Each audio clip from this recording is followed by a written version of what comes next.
I think it's safe to say that despite my best efforts, most of you probably know me as the guy who makes Murder Drones theory videos. However, in all the theory videos that I've made, I've only ever really focused on the lore side of things. Well, that all changes today, because God knows I've had enough of that already. You see, the amount of death and destruction that the Murder Drones brought to Copper 9 was almost biblical. But how much murder did they actually do? Just how many worker drones did the disassembly drones actually manage to disassemble before they decided that they wanted to be the good guys? Well, with the power of pixel measurements, middle school math, and crack cocaine, I'm uncovering the truth once and for all. So anyways, what's up my guys and gals, it's your boy Tyromaniac, back with another smoking hot video, and today I'm going to be calculating the Murder Drone's kill count. But first, in case you haven't watched Murder Drones yet, how did you even find this channel? For real though, Murder Drones takes place in a universe where humanity finally managed to get ourselves into space and spread out to the other solar systems. One of those solar systems had a planet called Copper 9, where a company called J.C. Jensen decided to create an army of willing and subservient robots called worker drones to do some good old-fashioned hard labor. Everything was going great, until one day humanity suffered a minor skill issue and the core of the planet responded by doing, that. With all biological life essentially nuked off the planet, the worker drones could finally live their own lives free from any oppressive human interference. Big mistake. Not wanting their former slaves to feel lonely without them, J.C. Jensen decided to send their newest creations, the disassembly drones, over for a little playdate. Like God's hungriest pitbull confronting his tastiest children, our favorite lovable goofballs embarked on a nice, wholesome, and family-friendly campaign of mass genocide. They even used the corpses to build a spire that stretches above the city skyline. I mean, hey, we all make mistakes, right? They did say they were sorry after all. Why don't we trust them to supervise a bunch of vulnerable and defenseless children on a camping trip to fuck knows where? You might think that's a weird joke to make, but it's not, because it actually happens. Oh, and there's also this thing called the Absolute Solver that may or may not be an existential threat to all of creation, but that's not important for this video. So yeah, in case you didn't catch it earlier, that spire of corpses is kinda the main thing I wanted to talk about, since just about every innocent man, woman, and child that the homicide robots turned inside out was brought back and added to the pile. So, we just gotta calculate how many bodies it would take to build a tower that size, and we've got a somewhat accurate kill count. Simple, right? Now look, I know this plan might sound crazy, needlessly complicated, barely entertaining, all that jazz, but the funny thing is that you can't really stop me, so here we go. You see, Glitch already gave us the key to solving this entire riddle months ago, and it all comes down to this. That's right, the first official teaser image for episode 5, which didn't even tie into the actual episode now that I think about it. See those numbers on the right hand side? Those are inches, baby. Meaning we've got Uzi's cannon height, which is 53 inches, or 4'5". Damn, shawty, how's the weather down there? Anyways, with Uzi's cannon height, plus a few establishing shots, we can more or less figure out the exact dimensions of the corpse spire, which is exactly what we need. We can also figure out how tall our other main characters are, which serves zero purpose, but I did it anyway because you still can't really stop me. Using this shot from the pilot, I found out that our boy's serial designation N stands at about 75 inches. Oh, you don't get it. Here, let me say it this way. N is 6'3". Forget J.C. Jensen, we need his telephone pole ass in the NBA now. To be fair though, that's only if you count the hat, since without it he's more like 5'9", but still. Something about the fictional killing machine being the exact same height as me just doesn't sit right, you know? Either way, I also used N's height and this shot from episode 4 to figure out that V is about 5 foot even, which is still pretty damn short, but at least it's not the height of your average 10-year-old, unlike somebody. Anyways, with the useless side tangent over, I scanned the pilot up and down looking for good shots of Uzi standing next to the corpse spire, and the best one I could find was this one of her standing in the entrance. It's not perfect since it cuts off that little top bit, but it's better than nothing.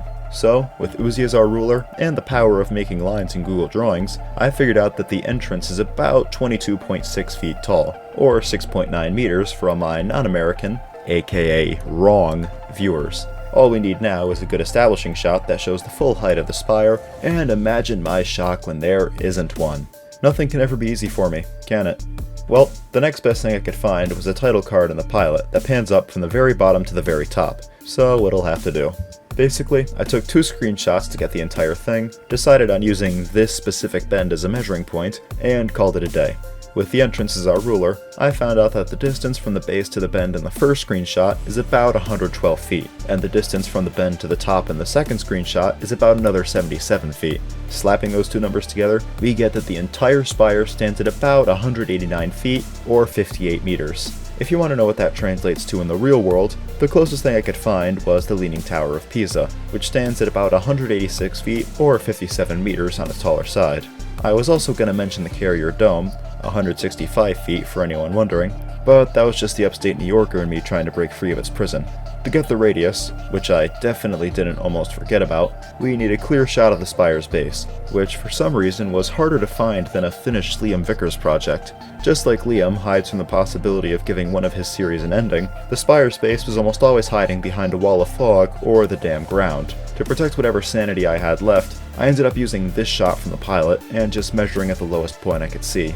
Using the distance from the bottom to the bend as our ruler, I found out that the base of the spire is about 118 feet across, making our radius about 59 feet or 18 meters. With that, we can finally close Google Drawings because we are done with the pixel measurements. Now time for some geometry.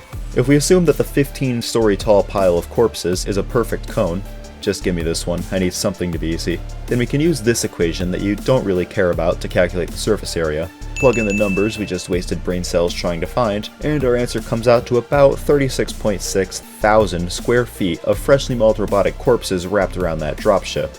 Bear with me here, because everything I'm about to say is going to be some Olympic-level mental gymnastics, so be ready for this to be more of a stretch than my average theory video. With that said, there are a few shots that make it look like the walls should only be about 1 or 2 worker drones thick, and that the inside is entirely hollow. Since all of the living worker drones we see on screen are somewhere in between Uzi and V height-wise, let's just pick 56 inches, or 4'8", since it falls right about in the middle. Multiply our surface area by that number I just said, times 1.5 to average out the thickness of the walls, and we get a volume of about 257,000 cubic feet, or 7,300 cubic meters of innocent civilians packed into those walls. In case any of you were wondering, which I'm sure you weren't, that's almost enough to fill 3 Olympic swimming pools. Anyways, based on this concept art from our dear, unreliable boy Liam, we see that the drones are kinda built like a human woman with a low to mid BMI rating, which we can confirm by physically comparing them to Tessa. I warned you this was gonna be a stretch, didn't I? Well, for a 4'8" woman, our biological stand-in for the worker drones, to have a healthy BMI, she'd have to weigh somewhere around 100 pounds. Since human beings have an average density of 63 pounds per cubic foot, a very weird sentence to say out loud, we can figure out that each of our worker drones would take up about 1.6 cubic feet on average. Divide the volume of the walls by that number, and we finally have the number of worker drones it would take to build the stupid corpse spire. Drumroll please. And the grand casualty total of our AI genocide is 161,601. Give or take a few thousand. That is definitely a number. Well, now that we have it, let's do something with it. So you guys remember World War II, right? Thanks, figment of my imagination. Anyways, I think the best comparison I could make here would be to the atomic bombing of Hiroshima, the first ever use of nuclear weapons in warfare, and the ultimate show of force meant to terrify the Japanese people into surrender. Surely the destruction caused by splitting the fucking atom would be enough to put these glorified buckets of bolts in their place, right? Well, the death toll tends to vary depending on who you ask, but even the highest estimates tend to top out at around 140,000. That means that these 3 lovable goofballs right here caused more death and destruction than a 15 kiloton nuclear warhead, and with over 20,000 lives to spare too. And doesn't look so cute and innocent now, does he? Anyways, enough trivializing human lives, let me ask you a question. How come the murder drones felt the need to kill that many worker drones in the first place, huh? I mean, technically it's because they were literally designed with the sole purpose of spreading death and suffering at maximum efficiency, but also oil.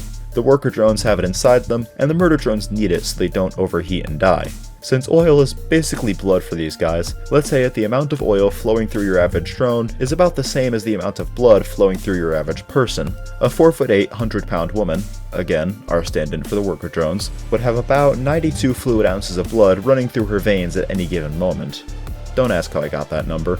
If that's the case, then all 162,000 worker drones would be worth about 116,000 gallons, or about 440,000 liters of oil. If we assume that the murder drones need as much oil to survive as humans do water, 64 fluid ounces a day should work.